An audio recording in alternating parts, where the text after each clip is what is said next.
Selon toute vraisemblance, Keun devrait être prolongé par le roi Philippe ce lundi midi.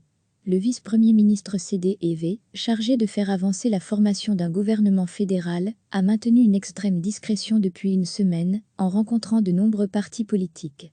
Le président du CDEV, Joachim Cohen, a tracé la route que devait suivre son collègue de parti, une coalition miroir, pour refléter les gouvernements du Nord et du Sud.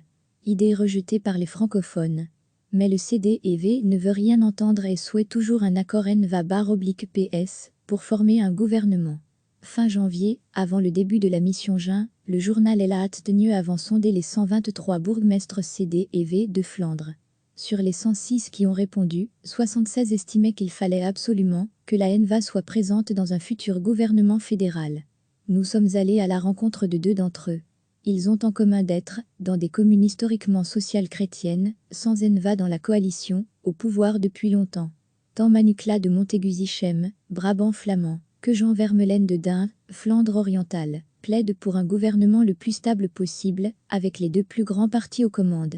Jean Vermeulen propose d'ailleurs une nouvelle appellation pour un gouvernement NVA/PS, la coalition Arizona, une base bleue pour les libéraux, NVA et PS, qui doivent partager la lumière de l'étoile, au milieu, une étoile orange qui sera Keun.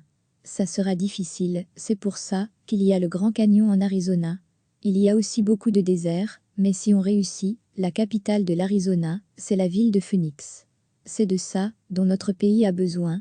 Unir NVA et PS, la mission impossible de Keun devrait continuer au moins une semaine de plus. Recevez chaque matin l'essentiel de l'actualité.